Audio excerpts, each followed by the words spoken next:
Coming up, D-backs squander a very winnable game against the San Diego Padres. Who is to blame? And Mike Trout has had a phenomenal career, but does he need that magical playoff moment to be the cherry on top to his magical career? Discussing that with Sully Baseball.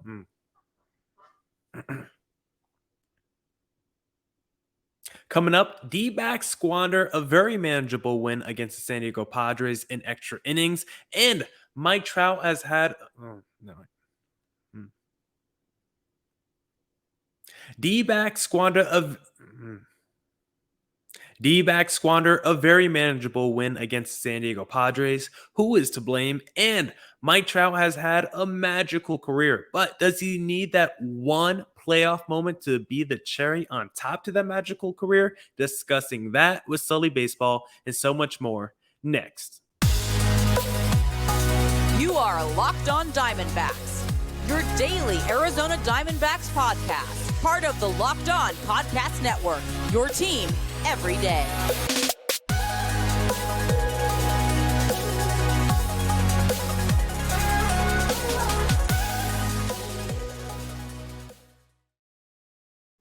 Welcome into the Locked On Diamondbacks podcast. You're part of the Locked On Podcast Network. Your team every day listening to who? Millard Thomas. I'm a multimedia journalist and I'm a graphic designer. So please go check out my website, millardthomas24.myportfolio.com. On there you can see all my latest work, from my packages to my articles to my photos and my graphic design. If you want to see more content by me, just follow me on Twitter at CreatorThomas24 for my personal account, or just look up Locked On Diamondbacks for both Twitter and Instagram for the podcast handle. And of course, thank you for making Locked On Diamondbacks your first listen every day. I would not be able to do this podcast without you, my loyal listeners, sharing, subscribing, reviewing, doing all that so I could do this podcast for you. Thank you. It's free and available on all platforms, so please continue to tell your friends.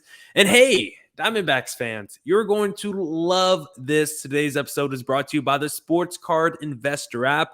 Welcome to the world of trading cards reimagined. Stay tuned later in the show for more information on this awesome new tool for collectors. You're going to want to check out the Sports Card Investor app because we're definitely going to be talking about it later on the podcast. It's a cool new thing for you guys, so we're going to be talking about that later, but I don't even think you guys are going to see that actually. The audio listeners are going to hear more about the Sports Card Investor app. So go check out this podcast on all podcasting platforms so you could hear about that Sports Card Investor app, because you won't hear it on just the YouTube version of this. But let's talk about that D-backs game against the San Diego Padres. We'll talk about Mike Trout and all that with Sully Baseball later on in the podcast. For the audio listeners, not you YouTube listeners, but let's talk about that game, because the D-backs felt like they squandered one against the San Diego Padres, because this was a tie game for most of it. I mean, this was a game that went into extra innings. It was tied for so long because the D-backs let this game get into extra innings. The D-backs had a chance to win this game against the San Diego Padres, and they just squandered it. Opportunity after opportunity, the D-backs played this game like they did not want to beat the San Diego Padres. And this is a crucial time for the D-backs because we know they've been struggling against mediocre teams. They're coming off a great series win against the Minnesota Twins. But if you want to keep that momentum going and really stay in the mix for this wild card race, which is starting to get further and further away, you got to beat the good teams in baseball, and you especially got to beat the good teams in your division. And yesterday, the offense didn't show up. And today against the San Diego Padres, the offense didn't show up once again when they really had a chance to win this game. I mean, you just look at extra innings. Yeah, maybe you don't deserve to win a game when you can't lay down a bunt, because Jake Hager and Dalton Varsho are not able to lay down bunts in extra innings. Now, the Padres struggled with a little bit of that as well in extra innings, because I don't even know who puts the bunt down, but Kyle Nelson makes that phenomenal heads-up play where he goes to third base and gets the lead runner out there. So that's a phenomenal heads-up play by Kyle Nelson. Really athletic play, too, by him. But you look at extra innings, and the D-backs offensively played like they didn't want to win in extra innings. They couldn't get the bunts down. They actually were able to, at one point, get the bases loaded. Despite it being 2 outs, that's still a great opportunity to win the game. I mean, you saw what the Padres were able to do in the bottom of the 11th. They were able to win the game. The D-backs were not able to get the clutch hit in the pretty much the whole night, the D-backs were never able to get that big hit from the offense because the D-backs were 0 for 7 with runners in scoring position, so they were never able to come through. And that was kind of the story of the night, just never being able to come through when your team needed you. And Zac Gallen could have definitely used some run support tonight because it was another pretty great Zac Gallen game. I mean, you can make the argument it's one of the best Zac Gallen starts of his career because he had a career high 11 strikeouts in this game. It's only the second time in his career he's had double-digit strikeouts in a game, and it was mostly off his off-speed it was mostly off his off-speed stuff. I think I counted 10 of his 11 strikeouts either came off that curveball or his changeup, and I thought his curveball was really nasty tonight because this was an interesting game for Zac Gallen. I'm fumbling on my words a little bit tonight.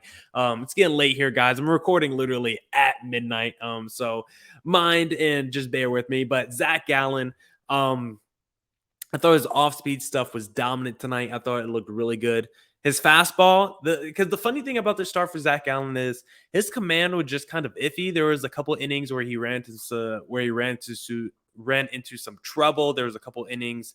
It was kind of those same couple innings where he ran into some trouble, put some guys on the bases. He had a string where he walked like 3 of 4 batters. So there was definitely moments in the game where Zac Gallen was struggling with his command, but at the same time, he also struck out the side twice in the game. So Zac Gallen, I think overall you would say it was a pretty nasty and dominant start by him. I mean, he goes 6 innings, 2 earned runs, 3 walks. So really the 3 walks kind of came in the same time period, but 11 strikeouts overall. He who may not be named, but he'll be named on this podcast, Eric Hosmer. That's Javier Reyes' little game he does on Locked On Padres where he does not give Eric Hosmer the privilege of saying his name out loud on his podcast. And I think against the D-backs, you have to say it out loud because he had a home run off Zac Gallen, which tied up the game. But overall, still a dominant start by Zac Gallen. You just feel like the D-backs offense really let down Zac Gallen tonight, and it kind of feels like a lot of Zac Gallen starts, the offense wasn't there to back him up. But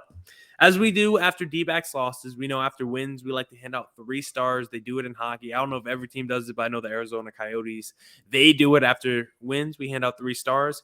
And on the D-backs podcast, we hand out 3 stars after wins. But after losses, we do the opposite. We hand out 3 moons. And so who were the players who had a chance to make a big impact or were making mistakes during the game? These are the players that you could probably put the blame on after a loss. So let's hand out the 3 moons. The first moon. Oh, before we get to the moons, also shout out, I can't believe I forgot this. Shout out Jordan Luplow, because the only offense that the D-backs got in this game was Jordan Luplow. If the D-backs won this game and I was to hand out stars, Jordan Luplow would get the biggest star. He had that inside the park home run. You guys know I love to talk about Jordan Luplow because on the NL West roundtable, I said he was a big addition for the D-backs, and his batting average is terrible, but considering what he's done this year, he's got 10 home runs now after inside the park home run. He's got like a 750 OPS like Jordan Luplow. His slugging percentage is going to be pretty good. So he's got some ups and he's got some downs, some positives and negatives, but he's been a fun addition to this D-back squad this year. And after that inside the park home run, like the next inning, he has that error basically in left field. I'm not even sure if it went down as an error or a base hit, but it was definitely a catchable ball, and it feels like a ball that David Peralta probably tracks down in left field. So Jordan Luplow all over the place tonight, but I think more good than bad from Jordan Luplow. But let's hand out our 3 moons of the game, and Jordan Luplow will not be getting one of the moons. The first moon I'm going to give out is to Dalton Varsho.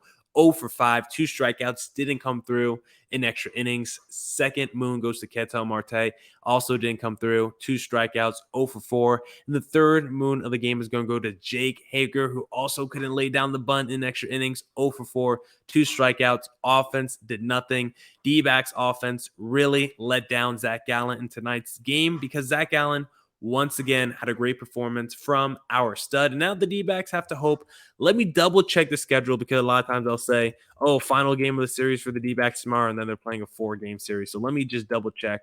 Okay, D-backs, final game of the series against the San Diego Padres tomorrow at 1 o'clock. So hopefully the D-backs can at least get back on track before they play a pretty winnable series against the Detroit Tigers next.